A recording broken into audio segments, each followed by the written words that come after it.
फळांचा राजा कोणाला म्हणले? आंबा. आता याच्यामध्ये सांग, फळामध्ये मोठ्या प्रमाणात असते अरे बापरे, ग्लुकोज दिलं, प्रोटीन बी असते. आता हे सांग, प्रोटीन दुधात असते. दुसरं, कलिंगड साठी प्रसिद्ध असलेले ठिकाण अलिबाग. जळगाव येथील हे फळ प्रसिद्ध आहे केळी. अंजीर खावी तर ते कोणाचे?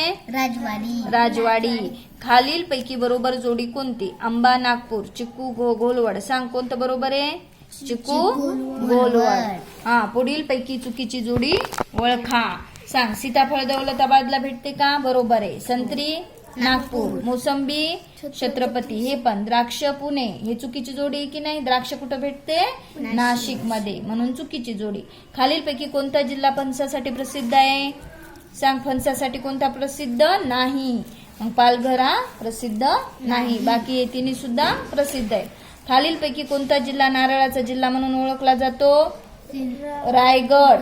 पटापट उत्तरच देई नाही.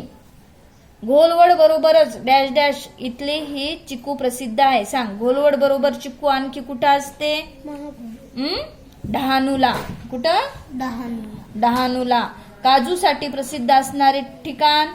सिंधुदुर्ग. दौलताबादचे डॅश डॅश हे फळ प्रसिद्ध आहे. सांग, दौलताबादला काय प्रसिद्ध आहे? सीताफळ. नाशिक मधील या फळाला जगभर मागणी आहे. नाशिक मध्ये कोणत्या फळाला जगभर मागणी? द्राक्षे. मोसंबीसाठी छत्रपती संभाजीनगर बरोबर हा जिल्हाही प्रसिद्ध आहे. कोणता? जालना. महाराष्ट्रातील थंड हवेचे ठिकाण असणारे महाबळेश्वर डॅश डॅश या फळासाठी प्रसिद्ध आहे. मग महाबळेश्वर हे कोणत्या फळासाठी प्रसिद्ध आहे? सांग, स्ट्रॉबेरी साठी की नाही? त्याच्याकरिता तुम्हाला हे सगळं प्रश्न यासाठी काय पाठ करावं लागते? इथले प्रमुख फळे आणि त्यांची जिल्हे. काय